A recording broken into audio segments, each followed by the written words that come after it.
Hi there, Sanbonani Molweni. Welcome to Fix Channel. If you're new here, please subscribe before the end of the video. If returning, thank you for love and support. I appreciate Swezingana zesithembu. Kunokunye futhi okuvelayo guys. Njalo makuvela into engingayizwanga kahle ngizobuza. Also full episodes anginawo ngenza ama-reviews. Full episodes bakhona labajwayele ukuthi befake full episodes angazi ukuthi bawa-download-a kanjani, upload kanjani. Angikho kuleyo business, angikwazi futhi ngiyabonga. Lana guys ku-season 1 uThirelo noSibindi besakhuluma indaba ye-pregnancy. Wathi uSibindi kubo usayingane, lento yokuba uSibindi ayikho kubo. So kuzoba yichilo uyihlazo ukuthi uThirelo alale kubo. Because bebemenyiwe kwi-birthday celebration kaLwandle. Wathi uThirelo ngeke aze akwazi ukuyolala kubo because kubo uyingane, kubo akayena umnumzane, or kubo le ayenzayo ku-TV naziwa ngayo ku-social media ay-exist kubo. Amazwi kaSibindi lawo. Wathi akekho sure ukuthi u-ready yini ukum-introduce. Angazi abanye bazoyikhumbula leyo episode.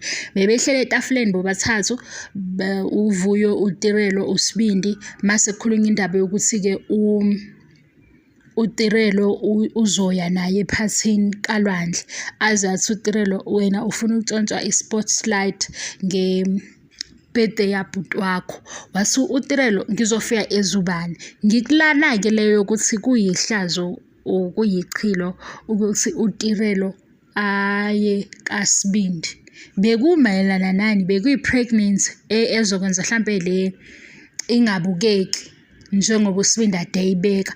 Kanti manje la ku-season 2 uSibindi usene-plan yokuthi uThirelo akahlale kubo efunde online okusemzumbe. Ukuphi umehluko? Angazi noma ngibuza into enginayo impendulo yayo mangicabanga ukuthi mhlampe i-pregnancy akuvumelekile ukuthi afike ekhulelwe emzumbe. Mase kunengane usengahlala ngoba uma wengane noma iphathelene nesintu. uSibindi usefike nokuthi yena wazisa isiZulu ngaphezu kwababa wakhe. So omzwayo noma oyizwayo lento ayisho ngicela esichazele la comment section. Uthe uSibindi uThirelo ngeke alale kubo because kuzoba yihlazo, yichilo, usho into efana naleyo. Wase futhi kubo akayena uSibindi, lento yakhe ukuba uSibindi ayikho kubo, uyingane kubazali bakhe. Lo Sibindi-ke lo ufanayo uthi-ke ku-season 2 kuThirelo njengoba efunda akangabuyeli e-university, akafunde online, ehlale emzumbe ngoba unama-plans. Emzumbe-ke kukubo, emzumbe kusendlini yabazali la adethi kuyasabisa before. Kanti uSibindi uthini guys? Hayibo,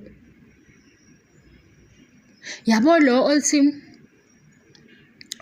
ama-TV shows a-scripted, yabo ngathi sebenza kakhulu. Yabo mawusubuka ku-season 1 manje ngabe sengithe ngaba nesikhathi sokulunguza ku-season 1 naku-season 2. Bengifuna ukulanda leya ndaba yama-plans. Ngesikhathi ngisalanda indaba yama-plans ngahlangana naleyo ukuthi wathi kuyihlazo ukuthi uThirelo azolala emzumbe noma afikele emzumbe. So uThirelo ufike naye ephathini ngoba vele mayefika ephathini ikhona indawo aseyilungisile ukuthi bazoya kuyona. Manje uThirelo ku-season 2 uthi-ke akapheke ehambe